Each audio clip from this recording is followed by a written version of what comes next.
கரிசனை கொள்ளும் ஆண்டவர். தேவரீர் பூமியை விசாரித்து அதற்கு நீர் பாய்ச்சுகிறீர். தண்ணீர் நிறைந்த தேவ நதியினால் அதை மிகவும் செழிப்பாக்குகிறீர்.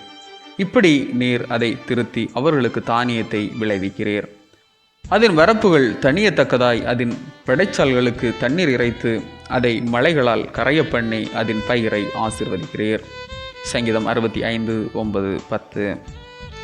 இயற்கை குறித்த கடவுளின் திட்டத்திற்கு செவிசாய்க்காத மனுக்குலம் சந்திக்கின்ற பெரும் சவால்கள் கணக்கில் அடங்காதவை என்பது அனுதினம் நாம் உலகம் சந்திக்கின்ற அவலங்களால் உணர்ந்து கொள்ளுகின்றோம்.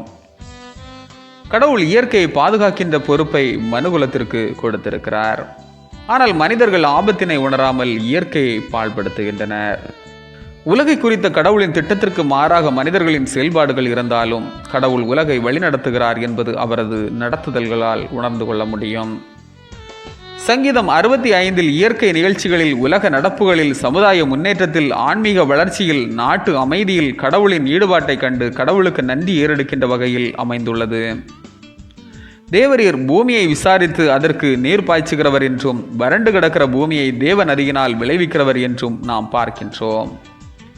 கடவுள் பூமியை படைத்ததோடு அவரது பணி ஓய்ந்து விடவில்லை. மாறாக கரிசனையோடு அதனை கண்ணோக்குகின்றவர் என்பதும், தான் படைத்த படைப்புகளுக்கு நேரிடுகின்ற தீங்குகளில் கடவுள் வெறுமென இருப்பவரல்ல என்பதும் புலனாகிறது.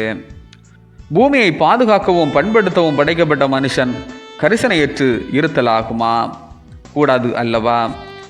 ஆண்டவரின் கரிசனை வெறும் மனிதர்களை மட்டும் மையப்படுத்தி அல்ல, முழு உலகையும் பாதுகாப்பதற்கானதே என்பதை புரிந்து கொள்வதில் நமது வாழ்க்கை முறைகள் அமைக்கப்படட்டும். ஆமீன். இந்த நாள் உங்களுக்கு இனிய நாளாக மலரட்டும்.